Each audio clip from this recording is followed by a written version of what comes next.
এই রোদ গরমে কেউ ফ্রিতেও ঘুরতে নিয়ে যাওয়ার অফার করলে তোমাদের অ্যান্সার কি হবে? So hey guys, welcome to my another mini blog. And আজ ব্যাপারটা কিছুটা এমনই ছিল। আজ দুই বান্ধবী একসঙ্গে আমাদের বার্থডে ট্রিট দেবে। সেই উদ্দেশ্যে রেডি হতে গিয়েই দেখি হাতে আর মাত্র 20 মিনিট আছে। তাই সানস্ক্রিনটা কোনো রকমই লাগিয়েই ক্যামেরাটা অফ করে দিলাম। মোটামুটি একরকম রেডি হয়ে বান্ধবীদের গিফট নিয়ে ছুটলাম স্টেশনের উদ্দেশ্যে। একই প্রচুর রোদ, তার উপর স্টেশন পৌঁছে দেখি আজ স্টেশন আসতে কি সবার এক নাজেহাল অবস্থা। সবাই হাঁপাচ্ছে, তবুও আজ ট্রেনটা একটু লেট ছিল এবং ফাঁকাও ছিল, তাই একটু শান্তিতে সবাই যেতে পেরেছি। তো ফাইনালি অনেক যুদ্ধ করার পর আমরা পৌঁছে গেছি আমাদের মেইন গন্তব্যে।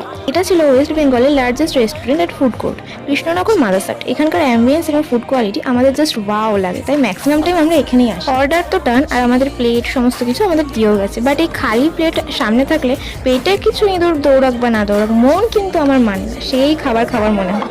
তো ফাইনালি আমাদের স্টার্টার চলে এসেছে, মেন কোর্স শেয়ার করছি next party. Tata, thanks for watching guys, I love you.